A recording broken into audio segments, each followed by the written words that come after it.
sense of Steve was someone who loved to jump in puddles. And sometimes when you were standing near the puddle and you got wet, it was funny and it was hysterical, and sometimes it just really pissed the bejesus out of you. But Steve just did it with abandon, and it was up to you to react the way you were going to react. And so that is something I think I will always take, that very irrepressible nature. So, Cynthia, come on up. Good morning. Steve was I'm going to try not to cry. Give your name. Oh. The best, one of the I'm best Italian, I'm very emotional. We're very emotional people, but he was a lovable renegade. That's the way I think of with Steve. I'm Cynthia Aurora. And he got me involved in town politics, as he did many people. I don't think I would have delved in as deep if it weren't for Steve. And remember this, time flies like the wind, fruit flies like a banana. Every time I read that, I said, oh my gosh, that is so fitting that he chose a Groucho Marx quotation, because I always think of Steve as sort of the Groucho of Framingham. You know. May I add a footnote? Sure. That was on, if you ever received any correspondence from Steve, that was in the footnote where it wasn't about what he said, that was on the bottom. And also being an organ donor because of my difficulties, and so that's why he was always around. Absolutely. It was real animal crackers with Steve around Framingham, and he just made politics so much fun. And I could talk about a lot of things, and I'm going to censor some of the stuff that I say because, I want to protect the innocent.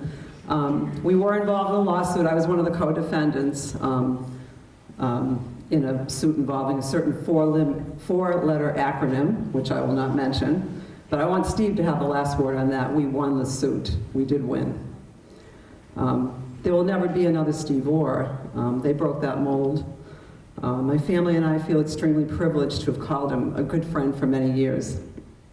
And along with many others, I mourn the loss of a person who brought curiosity, fun, and theater, not just to town politics, but to everyday life. Steve lived with a singular style, whether it was calling 100 of his closest friends a day on that Bluetooth permanently attached to his ear, writing some of the most thought-provoking and hilarious emails for his beloved Framboars, sailing down the streets of Framingham on his crazy bicycle, or taking walks at Cushing, where, when asked, he would tell people he invented this new breed of dog called the Czechoslovakian Cheesehound, because people would invariably say, ooh, that's a beautiful dog. What type of dog is that? And he'd say it with a straight face and just, snicker into his coat.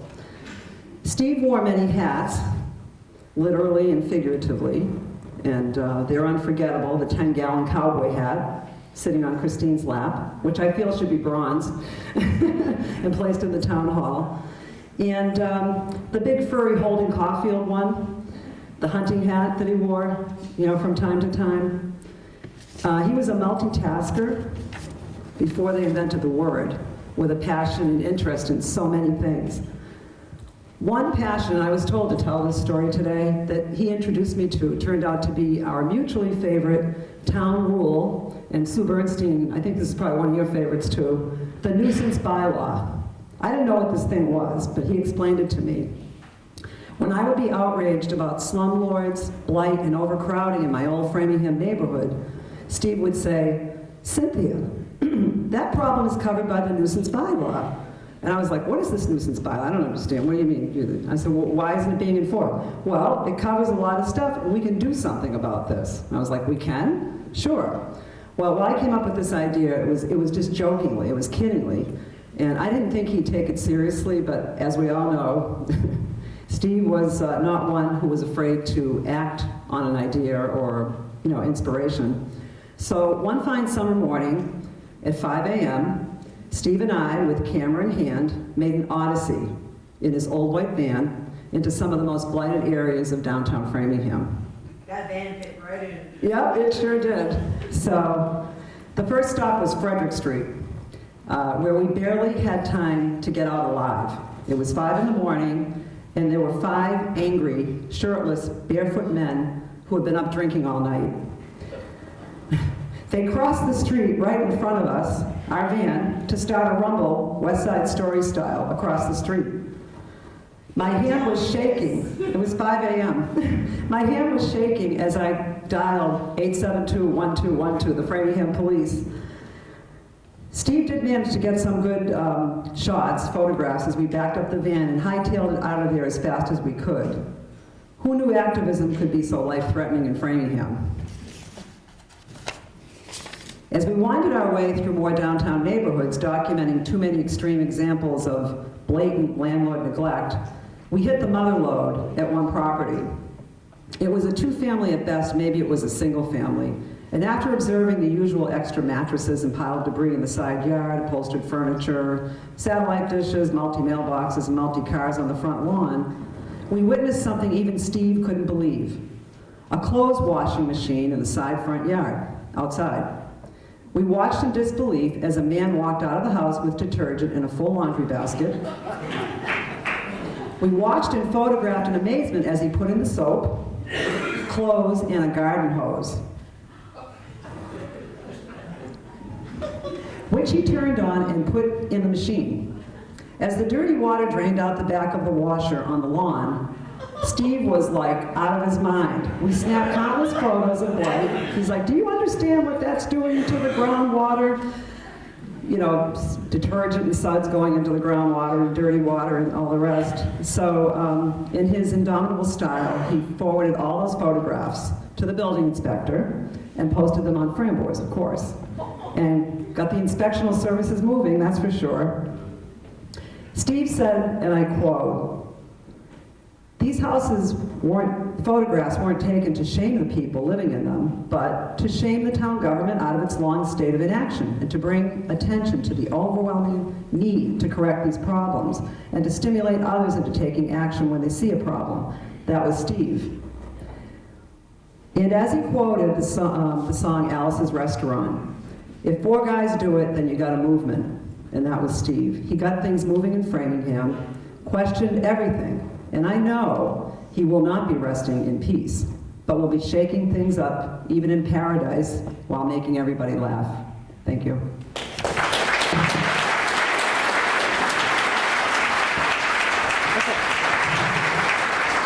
People with things to say? Yep. Okay.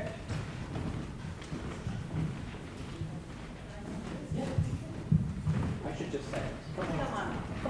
Come on, Deb.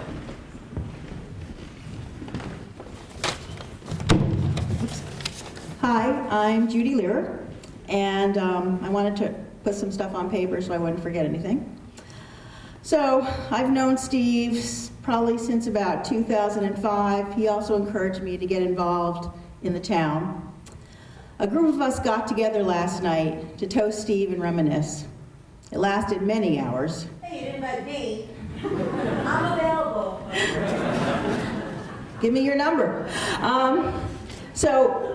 We could have been there all night, except for the fact that we didn't want to be too hungover to show up this morning.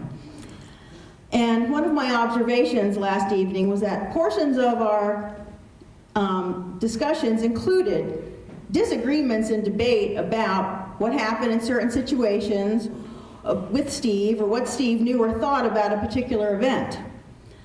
Upon leaving last night, we all hugged.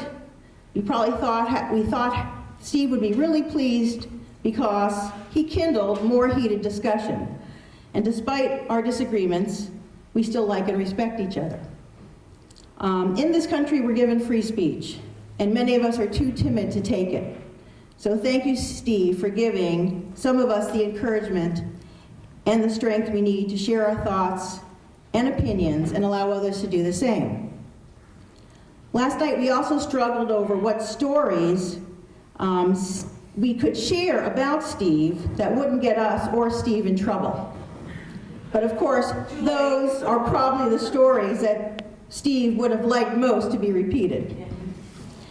The gleam in his eye when he was embarking upon one of his investigative missions, aka Detective Fontana, can best be compared to a child's pure elation Christmas morning upon viewing all the gifts waiting to be ripped open. What will I miss about Steve? So many things.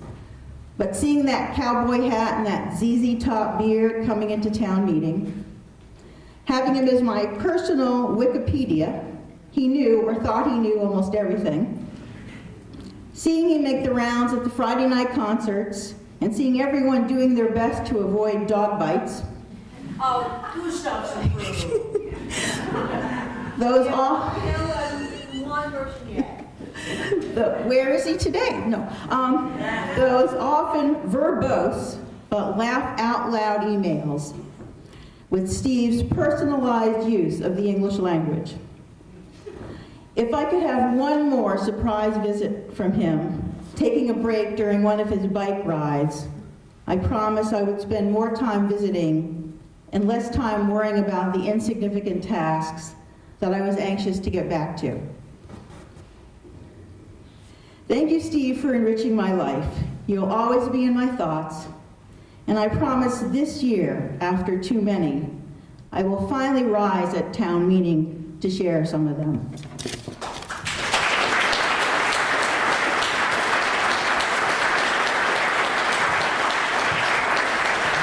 I want to point out that it's not necessary to have prepared marks either, just off the cuff. If someone has something that they would. Yep. Ginny Marino. I am not surprised.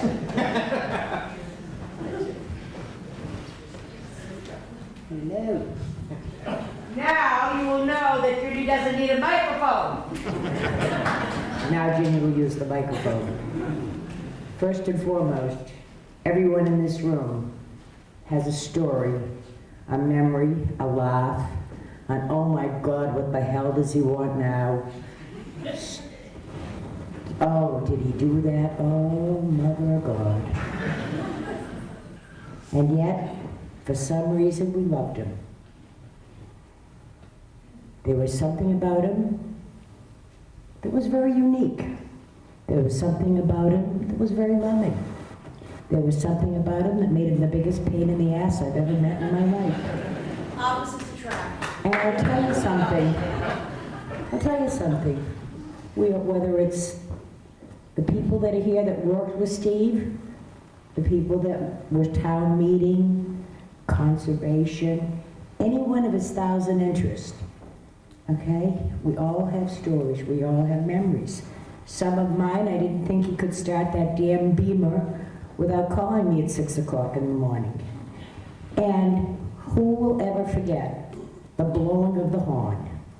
I don't know if you've ever had the privilege of being on the phone with Steve, and the Beamer horn would blow. It sounded like it had bronchitis. And he's blowing the horn, and he's blowing the horn. Now, men don't blow horns. I don't know how many men blow horns, but I don't know many. And I go, Steve, I go, Steve, what's going on? He goes, their tail lights out. Their tail lights out. He went bananas because their tail lights out. Christine, You come back even though he was at wrong. would you vouch for me for that, Christine? Okay. I sat low. I will say something now. We all know this outside world of Steve Orr. And I sit here today, and I know many of you, I know a little bit about Steve, and a little bit more that I'm not going to say. And I will say there's two things. Over here is his best friend, the best friend he has ever had and ever will have. No, you wait a minute, your turn's coming. I still, just because I moved out of town, I still have the finger. It's the index. His best friend, his brother. His brother never met me before, and I will tell you the stories about his brother. I can't tell you the many horsepowers in his Porsche, but his brother always, okay? And anything else, his nephew, his mom, tell me about the cakes. I'd salivate over the food that she baked. Christine is probably the only person I know that I've ever heard that bakes two turkeys only to get the gravy out of one. Okay? Nobody makes gravy like Christine.